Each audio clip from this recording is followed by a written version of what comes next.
Cuán incomprensibles son sus juicios, cuán inapelables sus caminos.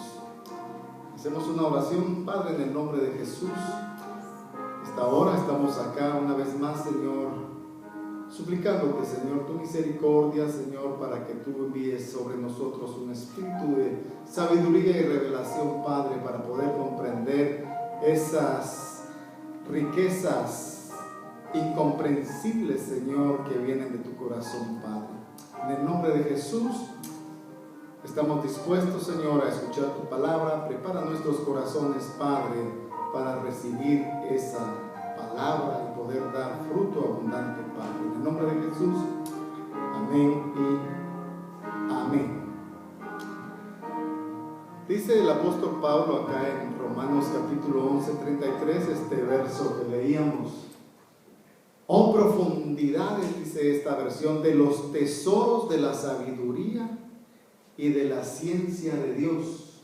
Cuán incomprensibles son sus juicios, cuán inapelables sus caminos. Fíjense que cuando Pablo nos habla de este verso en este pasaje, él mismo se sorprende de la sabiduría de Dios, porque unos pasajes antes a este verso, Dios está de alguna manera tomando una decisión en la cual Él dice que del olivo natural corta una rama y nos injerta a nosotros que éramos como olivo silvestre, que no teníamos fruto, no servíamos para nada, pero Dios en su sabiduría divina nos injerta ese olivo natural. Y Pablo se admira porque dice: ¿cómo es posible que Dios tome esta determinación de, teniendo un pueblo escogido, ponga un pueblo que no era ni pueblo para que le sirva y para que sean los benefactores de esas riquezas que Dios tiene? Fíjese que Dios, hermano, dice que tiene tesoros de sabiduría y de ciencia. Yo no sé si usted se puede imaginar cómo puede ser eso. Yo me imagino a Pablo acá, habiendo subido tal vez una montaña enorme y viendo hasta allá abajo y diciendo: wow, si ustedes pudieran apreciar la profundidad que tienen estos tesoros de Dios.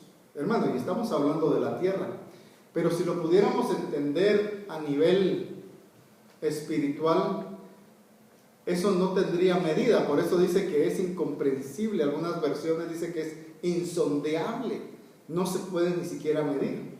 Por esto esta tarde yo le he puesto a este mensaje las riquezas de la sabiduría, porque, hermano, en la sabiduría de Dios hay una cantidad de riquezas, hermano, que nosotros deberíamos aprovechar, porque son para nosotros. Ese fue el propósito, que Él nos injertara en ese olivo, hermano, para que nosotros también pudiéramos ser poseedores de esas riquezas.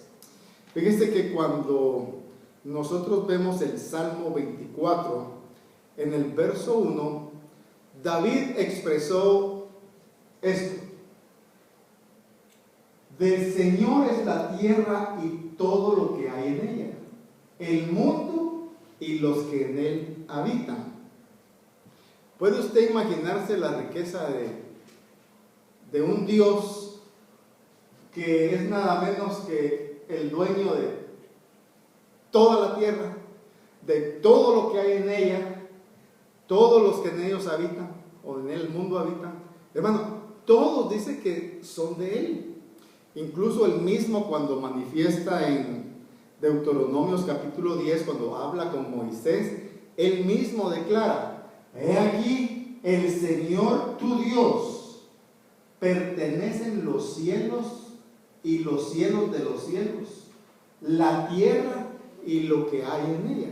¿Se puede usted imaginar las riquezas que tiene su papá? Con un padre así, hermano, que nosotros nos podemos quejar. Con un padre, hermano, que cuando habla de sus riquezas, él no anda diciendo, mira, esta casa, o esta propiedad, o esta mansión, o este palacio. Él dice, los cielos de los cielos me pertenecen. Y no solo eso, también la tierra, todo lo que hay en ella. Imagínese usted la cantidad de recursos que tiene Dios. Ese hermano, como dijo Pablo, ¿verdad? Realmente no hay forma de medir esas riquezas. Y cuando nosotros vemos acerca de la sabiduría, porque el tema dice las riquezas de la sabiduría. Entonces, ya vemos que en cuanto a las riquezas, hermano, no hay forma de medirlo, pero conforme a la sabiduría, vemos en Proverbios capítulo 1, y en el verso 1, dice que son los proverbios de Salomón, hijo de David. Mire, David fue el que dijo, la tierra y todo lo que hay en ella son de Dios. Y el hijo viene y dice, para aprender sabiduría e instrucción, para discernir los dichos profundos. Y deja escrito, hermano, una serie de proverbios. ¿Con qué propósito? Que podamos aprender sabiduría. O sea que tanto la riqueza como la sabiduría y el conocimiento vienen de la mano.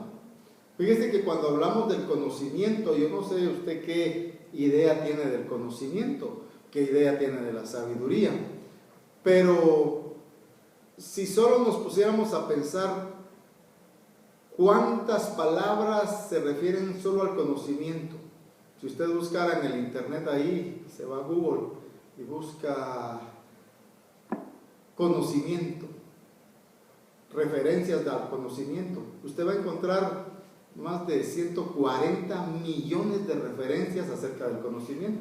Hablando en español, pues, si nos vamos a buscar en otros idiomas, hay más. Solo de la sabiduría hay más de 7 millones de referencias respecto a la sabiduría. Pero aquí en la Biblia no encontramos tantas referencias. Sí encontramos unas cuantas. Y yo lo que le voy a traer, ni siquiera son 20 versos. Entonces, pero lo suficiente para que nosotros podamos aprender sabiduría. Porque si algo me llamó la atención, hermano, es cuando vemos Colosenses capítulo 2, verso 2. Pablo le habla al pueblo de Colosa y les dice, a fin de que sean consolados sus corazones y que estando bien unidos por la caridad, sean llenados de todas las riquezas de una perfecta inteligencia. ¿Cuál era el deseo de Pablo? Que ellos fueran llenos de la riqueza de la inteligencia. Dice, para que puedan conocer un misterio. Pero el misterio que van a conocer es el misterio de Dios. Y aclara ahí, Padre, y el misterio de Jesucristo, en quienes están encerrados todos los tesoros de sabiduría y de la ciencia. Mi hermano, es increíble todo lo que está relacionado con la sabiduría, el conocimiento, la ciencia, y el deseo de Dios es de que nosotros seamos llenos de esa sabiduría. No lo voy a decir tanto de conocimiento, porque el conocimiento bien es importante. Pero fíjese que el conocimiento, yo le preguntaba hace un rato, ¿qué idea tiene usted acerca del conocimiento? Bueno, el conocimiento tiene que ver con todo lo que usted aprende. Pero el conocimiento, hermano, nosotros lo podemos almacenar a tal grado de que podríamos decir que mi computadora está llena de conocimiento. Pero el hecho de que yo tenga tanta información en esta computadora no hace que esa computadora sea sabia. Entonces, nosotros, yo sé que venimos a la iglesia constantemente a recibir la palabra del Señor y recibimos la palabra, recibimos el conocimiento de Dios, pero no basta solo con tener ese conocimiento almacenado en nosotros, sino que es necesario que nosotros tengamos la sabiduría para poder aplicar ese conocimiento, porque de eso se trata la sabiduría. Mire, cuando hablamos de la sabiduría de Dios, imagínese que Dios, en cuanto a conocimiento, ¿qué no conoce Dios? Dios conoce, hermano, todo lo que usted tiene escrito en las computadoras de su casa, en sus libros, en los libros de todas las bibliotecas que existen en el mundo. Conoce, hermano, la mente de cada persona. Y no solo los que están en la tierra, Él conoce aún todo lo que se mueve fuera de estas galaxias, hermano, y lugares que ni siquiera el hombre tiene acceso a ella. Y aún en lo microscópico, Dios sabe, hermano, por qué se mueve cada célula en la tierra, cada microbio, cada átomo, podríamos llamarle. Dios tiene conocimiento de todo eso. Y Él ni siquiera se esfuerza, hermano, en pensar, ay, ¿qué va a pasar? No, Él automáticamente todo lo conoce, porque Él es omnisciente. Entonces nosotros como hijos de Dios deberíamos de tener esas riquezas que Él nos ofrece, porque Él nos las ofrece. Pero depende de nosotros, hermano, de querer alcanzarlas. Depende de nosotros querer buscarlas, porque fíjense que la sabiduría no es inalcanzable, pero necesitamos muchas veces esforzarnos.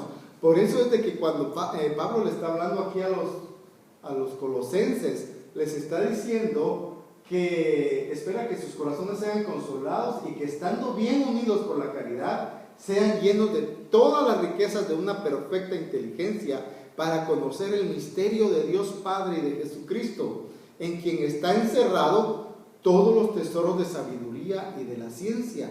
Pero en otras palabras les está diciendo, esto no es fácil, esto requiere un esfuerzo, requiere que nosotros pongamos de nuestra parte, porque de ninguna manera nosotros vamos a tener conocimiento si ni siquiera tenemos acceso a un libro. Y el libro que más conocimiento puede llenarnos de esa sabiduría, pues lo tenemos al alcance de la mano. Creo que una Biblia, hermano, no hay hogar donde no exista este libro, que es el más vendido de todos, dice, en el mundo, pero el menos estudiado posiblemente. Todos tienen una Biblia, pero ¿cuánto la escudriñamos? Entonces, la Biblia no, yo siempre les he dicho, ¿verdad? La Biblia no es para leerla como otros libros. Yo de alguna manera he recibido cursos, ¿verdad? De cómo leer más rápido, cómo leer más libros en un año, en una semana, en un mes. Y para poder usted tener esa capacidad, porque es una capacidad que usted quiere, yo no sé si usted tiene idea aproximadamente cuántas palabras usted puede leer en un minuto. ¿Alguien tiene idea cuántas palabras se pueden leer en un minuto? Bueno, en promedio dice que una persona que más o menos lee constantemente, lee entre 150 a 200, 250 palabras por minuto. Imagínense. Pero hay personas que se han capacitado para poder leer en un minuto 1000 palabras. Y algunos que para mí sobrepasan cualquier récord, leen 1200 a 1400 palabras por minuto. ¿Se imagina usted con qué velocidad? Por supuesto que eso requiere un truco, y el truco se lo voy a explicar. ¿Quiere usted leer más rápido? Mire, lo que uno aprende ahí es a tener una memoria fotográfica. La memoria fotográfica, sí tiene usted idea qué es, ¿verdad? La memoria fotográfica es de que usted no tiene que estar leyendo sílaba por sílaba a fin de que sean consolados sus corazones. No. Eso es sílaba por sílaba, por eso se tarda uno. Usted tiene que tener una memoria fotográfica, que de repente, una memoria fotográfica, si usted no va a centrarse en el principio, usted se va a centrar casi en medio, para que su periférico del ojo alcance a ver a fin y consolados. Y entonces usted dice, en su memoria fotográfica, usted no lee así, sino lee a fin de que sean consolados sus corazones y que están unidos por la caridad, sean llenados de todas las riquezas en una perfecta. ¿Me entiende? Así es como usted tiene que leer, si quiere leer rápido. Pero yo lo que les digo es que la Biblia no es para leerla rápido. Bueno, usted puede aprender a leer una memoria fotográfica, Pero la Biblia, hermano, es para escudriñarlo. Está bien si usted quiere llenarse de conocimiento y tiene una memoria fotográfica, puede leer cientos de libros. ¿Cuántos libros tiene la Biblia? 66 libros. Usted en un año podría leerla perfectamente. Una memoria. Pero muchas veces, hermano, pasa un año y leyeron los proverbios, dijo, vemos unos cuantos. No leemos ni siquiera los proverbios. Entonces, lo que Pablo nos dice aquí es que tenemos que esforzarnos por alcanzar no solo el conocimiento, sino sobre todo la sabiduría. Proverbios 8:11 dice, porque mejor es la sabiduría que las joyas, y todas las cosas deseables no pueden compararse con ella. Entonces, cuando hablamos de tesoros, rápidamente nosotros nos ponemos a pensar en monedas, el Bitcoin. ¿Cuántos han oído hablar del Bitcoin? Que hoy es no han oído hablar del Bitcoin. Hoy esa es la moneda virtual que de alguna manera dicen que va a derrocar al dólar. Y es bueno que se interesen al respecto, porque desde hace 10 años que empezó esa moneda, hermano, con un valor insignificante de 10 centavos. Hoy esa moneda cuesta $20,000 cada moneda. Y creen que va a llegar a costar más de 200,000 cada moneda. Investiguen acerca del Bitcoin. Me imagino que va a ser la moneda del nuevo orden mundial. Pero es bueno que ya esté familiarizado con ella, ¿verdad? Porque de alguna manera dicen que esta moneda va a tender a colapsar al dólar. Pero no importa. Ustedes han oído de que Maduro ya tiene su moneda, su propia moneda.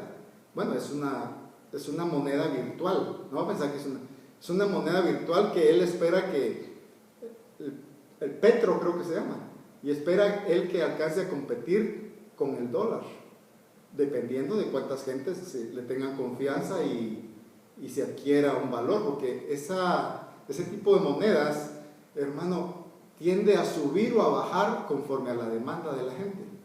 Le digo de esa Bitcoin, que es la que sostiene todas las demás monedas. Cuando empezó a salir al mercado, nadie creía en ella y nada costaba. Hoy que ya la gente la quiere obtener, ya el precio es mayor porque solo es edición limitada. Entonces la gente trata de ofrecer, yo te doy tanto y me las vendes, y así es oferta y la demanda. Usted conoce cómo es de que se da la oferta y la demanda. Incluso los que conocen de estadísticas, y hermano, todo eso lo tenemos que aprender nosotros también, hermano, porque cuando usted ve las gráficas económicas que salen en la televisión, cuando dicen cayó la bolsa o subió la bolsa, hay ciertas gráficas que usted ve en verde o rojo, que van para arriba, van para abajo, como graditas, otras como picadas. Usted tiene que saber que eso es un lenguaje, y ese lenguaje, ¿sabe qué significa? Temor y avaricia. Cuando usted ve que la gráfica va para arriba, usted puede ver la avaricia de la gente que está diciendo, wow, está subiendo la moneda, hay que comprar divisas, hay que comprar acciones y todo lo demás. Y la gente, por ambición y avaricia, compra, y entonces se va todo en verde para arriba. Pero de repente usted ve en las gráficas unas grandes caídas. Las caídas son el temor de la gente. Cuando la gente tiene temor de la situación, empieza a vender, y entonces el dinero se vende para abajo, las acciones caen. Entonces usted puede ver en las gráficas de Dow Jones y ahí en Nueva York, el temor y la avaricia de la gente. Es un lenguaje que los expertos de eso trabajan, viendo cómo es la situación de las personas, qué es lo que se está moviendo. Pero nosotros podemos ver en la sabiduría de Dios qué es lo que más nos conviene, tener joyas o tener sabiduría. Dice aquí que la sabiduría es mejor que las joyas. Y miren lo que dice el verso 12. Aquí como que la sabiduría empieza a tomar ya un personaje, porque de hecho la sabiduría es un personaje. Es como decir, Luzbel fue un personaje que Dios creó. La sabiduría fue otro personaje y tenía sus doncellas también. Y eso usted puede investigar más leyendo Proverbios. Dice Proverbios 8:12, yo la sabiduría habito con la prudencia y he hallado conocimiento y discreción. Mire lo que dice el verso 15. Por mí reinan los reyes y los gobernantes decretan justicia. Por mí gobiernan los príncipes y los nobles, todos los que juzgan con justicia. O sea que la sabiduría, hermano, es la que ha permitido que los que tienen acceso a grandes cargos sea porque de alguna manera ellos han confiado en ella. Como le estoy diciendo, algunos han confiado en ciertas monedas. Los que han confiado en la sabiduría han llegado a tener posiciones. Dice aquí, por mí reinan los reyes, por mí gobiernan los príncipes y los nobles. Entonces la sabiduría es un personaje tan importante que nosotros debemos buscarla, dice la palabra. Que nosotros, si alguien está falto de sabiduría, dice Santiago, ¿verdad? Pídasela a Dios y Él se la va a mandar. Mire, va a llegar ahí como que fuera un enviado. Ábreme la puerta, quiero enseñarte. ¿Ya tienes conocimiento? Sí, bueno, ahora te voy a enseñar cómo aplicar ese conocimiento. Y la sabiduría se encarga de ayudarnos, hermanos. Mire, verso 18 de Proverbios 8. Conmigo, dice la sabiduría, están las riquezas y el honor. Mire, si usted tiene la sabiduría con usted, tarde o temprano usted va a poder disfrutar de la riqueza. Y no solo riqueza, de honor.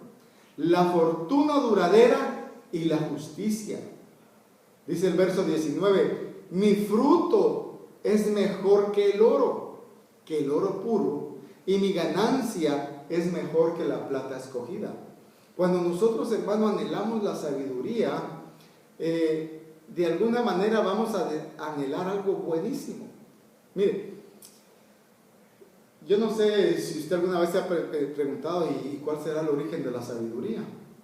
Yo he querido investigar un poco al respecto, hermano, pero es peligroso hasta investigar el origen de la sabiduría, porque cuando lo vemos a nivel terrenal, encontramos la sabiduría en un lugar que al inicio Dios le dijo al hombre que no fuera a tocar ese árbol, que era el árbol del conocimiento del bien y del mal. De otras palabras, el árbol de la sabiduría.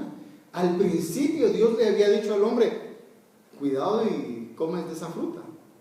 Pero hermano, algunos creen que no era la manzana como nosotros creemos. Algunos piensan que eran los higos, porque los higos son una fruta que aquí no mucho la estimamos, pero si usted vaya por el Medio Oriente, el higo es una fruta para ellos muy especial y los mayores productores de higo vienen de Turquía y todas esas regiones que allá ahorita están en conflicto, ¿verdad? Entonces, algunos creen que esa fue la fruta que el Señor les había, porque para ellos el higo es como la sabiduría, incluso creo que así le llaman en el lenguaje original, pero cuando la mujer dice que observó ese árbol, hermano, dice que su fruto le pareció codiciable, ¿verdad? Más que todo cuando le dijo la serpiente, no, hombre, si cuando tú pruebas ese fruto, tú vas a ser igual que Dios. Imagínense a qué extremo la sabiduría de aquella época podía hacer a las personas iguales a Dios, según el consejo que le dieron a Eva.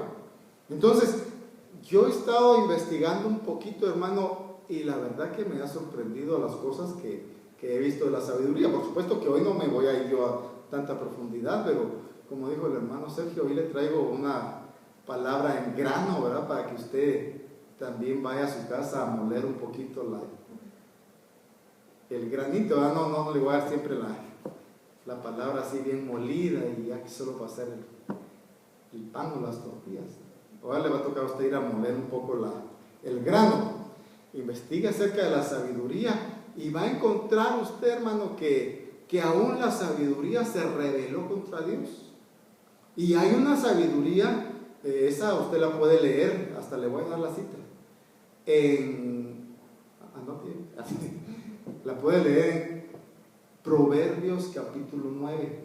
Usted ahí va a ver cómo está la sabiduría hablando bien, y de pronto la sabiduría se nota que ya no es la misma, ya es una sabiduría revelada en contra de Dios.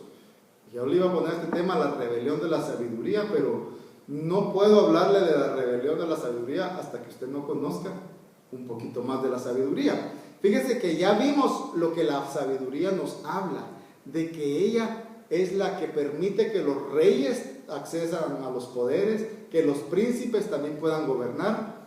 Pero mire, entonces dice, verso 18, conmigo está la riqueza y el honor, mi fruto es mejor que el oro puro, y mi ganancia es mejor que la plata escogida. Si a alguien le gustan los proverbios, y debería estar atento, es don Belman, porque él quiere saber de los proverbios. Proverbios 22. Y habla la sabiduría de sus orígenes. ¿Y qué dice la sabiduría? Jehová me creó como su obra maestra antes que sus hechos más antiguos. Mire la fama que tiene la sabiduría, hermano. O sea que la sabiduría no es cualquier cosa.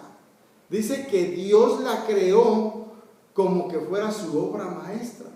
Yo me acuerdo que en una oportunidad di una prédica que le puse así, la obra maestra, pero yo me refería a Jesucristo, porque para mí Jesucristo ha sido la obra maestra del Señor. Pero viendo lo que aquí dice, pues ni modo, vamos a darle crédito a la sabiduría aquí, porque de todos modos Jesucristo para mí es la perfección divina.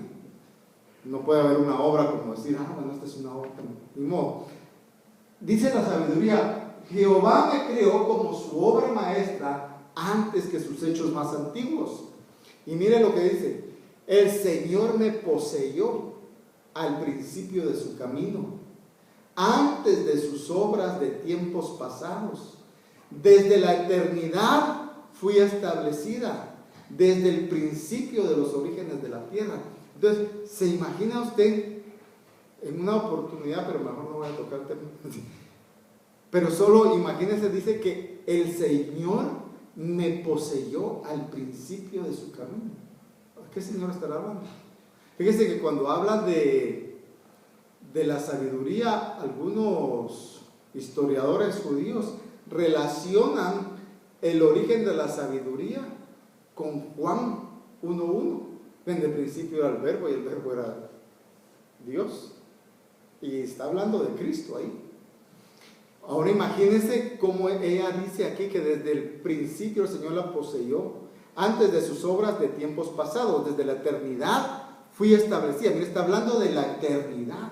¿Se imagina usted qué origen? Entonces el origen no pudo haber sido, como le dije al principio, aquí nomás en la tierra, en el huerto del Edén, sino más allá de la eternidad. Entonces vea este otro verso. Dice, verso 26, cuando Él no había hecho aún la tierra y los campos, ni el polvo primero del mundo, yo estaba entonces junto a Él como arquitecto, y era su delicia de día en día. Imagínense con quién se deleitaba Dios. Hoy la delicia de nosotros, ¿quién es? Pero como seres humanos, dice, bueno, la palabra dice, bueno, la mujer que yo te he dado es como la delicia de tus ojos, ¿verdad? Porque cada mujer que nosotros tenemos, digamos, cada esposa, en cada pareja, dice que es conforme a la delicia de nuestros ojos. Nosotros podemos ver a nuestra esposa y deleitarnos en ella. Y mire cómo Dios se deleitaba, dice, con la sabiduría. No estoy diciendo que era la esposa de Dios, ¿verdad? Porque no va a usted decir, es que el hermano dijo que... Porque sí, muchas veces se malinterpreta. Pero para que usted vea hasta qué punto la sabiduría estaba metida al principio con Dios. Mírense, dice, yo estaba con Él como arquitecto y era su delicia de día en día, regocijándome en todo tiempo en su presencia. Bueno, ¿quién se regocijaba en la presencia de Dios? La sabiduría. Por eso es que cuando nosotros le damos la bienvenida a la sabiduría a nuestra vida y tenemos sabiduría, nosotros aprendemos a cómo regocijarnos en la presencia de Dios. Aún en las peores condiciones, usted siempre va a aprender a regocijarse. Dice Proverbios 8:34, bienaventurado el hombre que me escucha, velando a mis puertas día a día. O sea que para obtener la sabiduría no es de que, ¿cómo la compro, verdad? Porque sí se puede comprar, pero la mejor forma de obtenerla es gratis, ¿verdad? Hay formas de obtener la sabiduría gratuitamente. ¿Cómo se obtiene la sabiduría gratuitamente? Bueno, leyendo usted por su cuenta, investigando, adquiriendo conocimiento online. Hay muchas formas de que usted se llene de... Pero, hermano, tome en cuenta a qué sabiduría usted le va a dar la bienvenida. Acuérdese que le digo, hay una sabiduría que se reveló. Por eso es de que hoy podemos ver que hay sabiduría de Dios, hay sabiduría humana y dice que hay una sabiduría diabólica. Entonces, ¿cuál es la sabiduría humana? Bueno, hay una sabiduría que le podríamos decir la sabiduría popular. Usted sabe que popularmente o en los pueblos siempre se le da consejos a la gente, no porque provengan de la palabra, sino porque dicen, bueno, hemos aprendido algunos dichos y el que no oye consejo no llega viejo y cositas así que realmente la gente ha aprendido, pero del populacho, diríamos, ¿verdad? Del pueblo, del medio ambiente. Y esa es la sabiduría popular. Mucha gente se basa a esa sabiduría, pero el problema es de que la sabiduría del hombre no puede entender la sabiduría de Dios. Por eso yo le estoy hablando aquí de cómo llenarnos de una sabiduría, pero una sabiduría divina. Y cuando le digo tenemos que buscar la sabiduría, hay que saber diferenciarla. ¿Qué sabiduría usted tiene? Divina, humana, diabólica. Entonces, eso tenemos que ver. Dice, bienaventurado el hombre que me escucha, velando a mis puertas día a día. Es de todos los días, no solo de vez en cuando. Aguardando en los postes de mi entrada. Porque el que me halla, halla la vida y alcanza el favor de Dios. Mire, es que el que es sabio, hermano, nunca se va a meter en situaciones que arriesguen su vida. Por eso, como dice, el que me halla, halla la vida, es porque de alguna manera va a ser precavido, ¿verdad? Dice 8:36, Proverbios 8:36, pero el que peca contra mí, a sí mismo se daña. Todos los que me odian aman la muerte. Don Belmar quería proverbios, pues aquí están sus proverbios, don Belmar. Entonces, hermano, ¿verdad que meterse a los proverbios da sabiduría? Mire, aquí solo estoy tocándole el verso, unos cuantos versos del capítulo 8, pero le estoy dando de tarea que usted vaya a seguir leyendo el capítulo 9 a su casa. Yo aquí no quise traerle hoy un montón de versos para explicárselos, porque no, vamos a tener misericordia de los hermanos. Yo sé que va a haber calor, pero ojalá no les va a sacar el calor aquí. Por eso se va a ir a su casita usted y va a agarrar el capítulo 9 de Proverbios, y usted va a encontrar la sabiduría y va a ver cómo la sabiduría edifica una casa. Va a encontrar cómo la sabiduría tenía sus servidoras. No eran servidores, eran servidoras. Dice que tenía doncellas y ellas iban a hacer lo que la sabiduría les mandaba. Va a encontrar usted cuando se revela la sabiduría. ¿Sabe qué pasa? Y lo interesante, como dijo el hermano Sergio, ¿verdad? Que los números 13 como que fueran, ¿cómo es que le llaman? De número de rebelión, ¿verdad? Porque cuando usted ve Proverbios capítulo 9, verso 13 precisamente, ¿alguien lo tiene ahí? 9:13. ¿Sí? La mujer insensata es alborotadora. ¿Sí? Es simple e ignorante. La mujer insensata. ¿Ok? Proverbios 9:13. Entonces, esa misma mujer insensata es la misma sabiduría que empezó a revelarse. Entonces, pero léalo en su casa despacio. Yo quiero leerle aquí otro verso. Dice Colosenses 1:24: ahora me alegro de mis sufrimientos por vosotros, dice Pablo, ¿verdad? Y en mi carne, completando lo que falta de las aflicciones de Cristo, hago mi parte por su cuerpo, que es la iglesia. Mire, aquí está hablando Pablo, ¿verdad? Dice que él se alegra de los sufrimientos que ha tenido, ¿verdad? A causa de nosotros. Pero él está hablando a Colosenses acerca de ellos. Se alegra de sus sufrimientos en su carne. Dice, completando lo que falta de las aflicciones de Cristo. Él pensaba que aún no se habían completado las aflicciones de Cristo, y con todo el sufrimiento que él llevó, más o menos quería decir, bueno, voy a completar las aflicciones del Señor. Pero hermano, no se puede comparar tal cosa.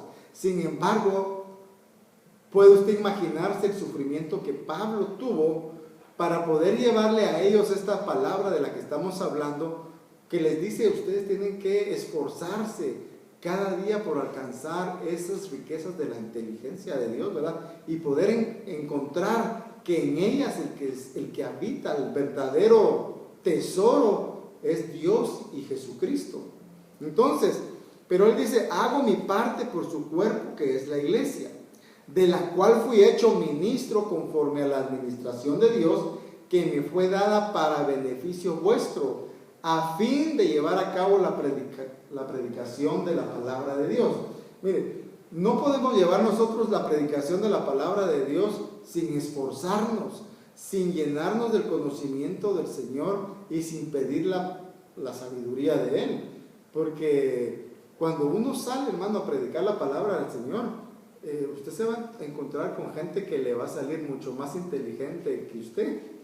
Pero esto no se trata de inteligencia, sino se trata de sabiduría divina. Esa sabiduría que Dios, hermano, aún Pablo dice que eso es un misterio, porque ¿cómo es posible que la sabiduría de Dios dice que es locura para la gente que no cree? Porque dice que la gente natural dice que no entiende lo que se ha de discernir espiritualmente. Hermano, cuando tanto los judíos y los griegos le pedían al Señor una señal, danos señal, y le dice el Señor: cuando ustedes están acostumbrados a la religiosidad, los judíos, ¿verdad? Y ustedes, dice a los griegos, ustedes están acostumbrados al conocimiento. Bueno, ustedes quieren entender una señal de conocimiento y sabiduría, pues les voy a dar una doble porción. Y cuando les muestra, hermano, lo que hizo con Jesucristo, se quedaron, hermano, tontos. ¿Por qué? Porque decían ellos: pero ¿cómo es posible? Este Dios trae a su hijo y lo mata. ¿Cómo es posible eso? ¿Quién va a sacrificar a su propio hijo? Es que eso no es posible. ¿Pero por qué? Porque la sabiduría de Dios no la puede entender la gente natural. Nosotros tal vez no lo hubiéramos podido entender. Hoy sí lo entendemos cuando nosotros participamos del pan y del vino y sabemos de que ese sacrificio hoy nos hace aceptos, hermano, para entrar a un nuevo pacto. Cuando nosotros comemos del pan y del vino, decimos: bueno, gracias al Señor que hizo ese sacrificio, porque si Dios no hace ese sacrificio, que para los judíos de la época y los griegos fue una tontería lo que Dios hizo, porque así lo expresaron, pero nosotros sabemos que era necesario que Él muriera para que resucitara, y al resucitar y ascender al cielo, Él envió al Espíritu Santo para que hoy Él nos pueda dar a nosotros convicción de pecado y poder, a través de ese Espíritu Santo, disfrutar de las riquezas de Cristo. ¿Quién es el que para nosotros es la mayor riqueza que podemos tener? Cristo. Hermano, no se compara ninguna riqueza. Mire, yo me pongo a pensar muchas veces. Yo trabajo, hermano, no sé si decirle duro, ¿verdad? Trabajo. ¿Pero para qué trabajo? Trabajo para mantener los gastos de la casa, las necesidades, comida y cositas así. Pero eso es en lo terrenal, ¿verdad? En lo material. Pero también trabajo para decir, bueno, ahí me van a hacer mi deducción y tengo mi 401k para cuando yo ya no pueda trabajar, tengo mi retirito ahí, ¿verdad? Y más o menos puedo. Pero hermano, eso no es todo.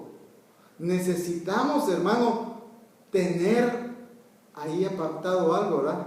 No para cuando estemos viejitos, para cuando muramos, hermano. ¿Qué va a ser de nosotros cuando muramos?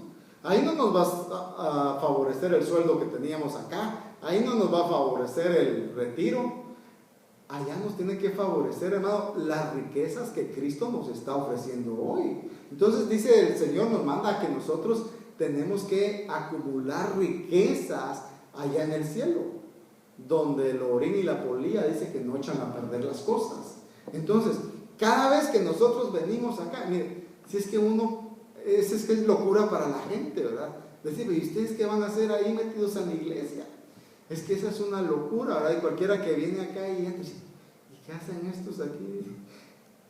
Brincando y cantan. Hermano, nosotros venimos a alabar al Señor, porque ese es nuestro deleite. ¿Pero por qué? Porque en nosotros hay una sabiduría que no es una sabiduría humana, es una sabiduría divina, que nos hace que nos deleitemos, hermano, en lo que estemos haciendo. Y aunque aquí parezcamos columnas, pues, de alguna manera, dice el Señor que allá también nos va a hacer columnas del templo, ¿verdad? Porque, hermano, nadie puede disfrutar a Dios allá en el cielo si no lo disfrutó aquí en la tierra. ¿Cómo va a querer ir a amar a alguien que aquí no pudo amar, ¿verdad? Porque el propósito es de que aquí uno empiece a amar al Señor, enamorarse de Él, y cuando lleguemos allá, hermano, decir, gloria a Dios, al fin juntos, ¿verdad? Pero no que cuando usted llegue al cielo, si es que llega, los que están ahí en las redes sociales, qué sorpresa, ¿verdad? ¿Y usted quién es? Pero yo soy Dios, hijo o hija. Es que mucho gusto, ¿verdad? No, si cuando nosotros lleguemos allá no es para irlo a conocer a Él. Nosotros a Él lo tenemos que conocer aquí, enamorarnos de Él aquí, y cuando lleguemos disfrutarlo allá en persona. El otro día le ponía un ejemplo, ¿verdad? ¿Cómo va a reaccionar usted cuando mire al Señor? ¡Ay, qué felicidad! Mucha felicidad de verlo, ¿verdad? O lo va a ver como algo natural. Como decir, bueno, Señor, gloria a Dios, ¿verdad? Que ahora ya estamos aquí en el cielo. Yo siempre estuve contigo allá en la tierra, pero ahora estoy más cerca de ti, ¿eh? Muchos no van a poder disfrutar al Señor cuando lleguen allá con esa tranquilidad, porque apenas lo van a estar conociendo, ¿no? Por supuesto, solo lo van a conocer y les van a decir, bueno, ahora te van a pastorear por aquí, en lo que los que ya fueron pastoreados allá abajo van a pasar a la sala del banquete. Hermano, ¿verdad que no tiene sentido que nos estén pastoreando por miles de años cuando no nos dejamos pastorear aquí por semanas? ¿Cuántas semanas tiene el año? 52 domingos al año que usted viene, hermano, aquí esforzándose por capacitarse y obtener esa sabiduría divina para un día poder ponerla por obra. Miren lo que dice Colosenses 1:26, ya voy dejándolo. Es decir, está hablando del misterio que ha estado oculto desde los siglos y generaciones pasadas. Mira, acuérdense que la sabiduría nos viene hablando desde la eternidad. Aquí Pablo nos está hablando de que Él quiere que ellos conozcan los misterios, dice, que han estado ocultos desde los siglos y generaciones pasadas, pero que ahora ha sido manifestado a sus santos. ¿Cuál era ese misterio? A quienes Dios quiso dar a conocer. Mire, a nosotros Dios nos apartó para darnos a conocer cuáles son las riquezas de la gloria de este misterio entre los gentiles. Y ahí dice que es Cristo en vosotros, la esperanza de gloria. Miren, entonces, como que fuera bien complicado llegar a entender este punto. Por eso le digo a usted, si no siente calor, le voy a sacar calor. Porque tanta vuelta que le hago dar, para que entendamos algo que Pablo quería que entendiéramos, que Cristo en nosotros era la esperanza de gloria. Mire, en Cristo están reunidas todas esas riquezas de sabiduría, conocimiento, inteligencia y todo lo que usted quiera agregarle. Ya vimos solo lo que la sabiduría puede hacer. La sabiduría le da acceso a los reyes, le da acceso a los príncipes, les da fama, les da honor, les da riqueza. Solo la sabiduría. Ahora imagínense, Cristo, que en Él están encerrados todos esos tesoros, ¿qué no puede darnos a nosotros? ¿Qué no puede darnos a nosotros el Padre, hermano, que es el poseedor de toda la riqueza de la tierra y fuera de la tierra? Entonces, si nosotros verdaderamente hemos reconocido a Cristo como la esperanza de gloria en nosotros, tenemos que dar un testimonio. ¿Y cuál es el testimonio que tenemos que dar? Mire, Santiago 3:13 nos dice: ¿quién es sabio y entendido ¿quién es sabio y entendido entre vosotros? Es una pregunta. ¿Quién es sabio y entendido entre vosotros? A ver, que levante la mano. Bueno. Ok. ¿Eres sabio? Dice Santiago. Demuéstralo. ¿Cómo? Con una conducta de mansedumbre, de sabiduría. Mire, tenemos que tener una conducta, hermano, de personas sabias, ¿verdad? Y una persona sabia, ¿cómo es? ¿Airada o mansa? Tenemos que andar en mansedumbre. Este es el testimonio que nosotros estamos dando, que hemos recibido a Jesucristo. Miren, no hay otra forma de que nosotros podamos decir, porque muchas veces la gente dice: pero ¿y será salvo? ¿No será salvo? Es que aquel yo vi que viene a la iglesia, pues a ver. Entonces, ¿cómo se sabe si uno es salvo o no es salvo? Dando testimonio de que uno ha aceptado a Jesucristo y que las obras que ahora la gente ve en usted son obras de sabiduría y mansedumbre. No tengo que hacerle señas ahí, ¿verdad? Solo le pongo ¿sí? Y usted ya puede respirar tranquilamente y decir: al fin el reposo, ¿verdad? De esta tarde. Entonces, hermano, la sabiduría es bien indispensable. La sabiduría la necesitamos. Y entonces, ¿cómo podemos hacer para obtener la sabiduría? Pedírsela a Dios. Pero también nosotros podemos anhelarla, buscarla. Y como le digo, Proverbios es el mejor acceso que tenemos para conocer sabiduría. Le vamos a pedir al Señor esta tarde que por su misericordia podamos recibir ese conocimiento y esa sabiduría que proviene de Él. Amén. Padre, en el nombre de Jesús, esta tarde te alabamos, te bendecimos, te glorificamos, Señor, porque tú eres bueno. Gracias te damos, Señor, porque esta tarde hemos podido participar, Señor, de ese nuevo pacto, Señor, que tú has hecho con nosotros. Gracias, Señor, por ese sacrificio que tú has hecho, y gracias porque ahora entendemos que tú eres esa esperanza de gloria, Señor, que está dentro de nosotros. Teniendo esa esperanza de gloria, ¿cómo no podemos decir que somos ricos? Somos ricos en ti, Señor, al tener el tesoro más grande que tú has obtenido para nosotros, tu Hijo amado, nuestro Señor Jesucristo, que hoy habita en lo más profundo de nuestro corazón, Señor.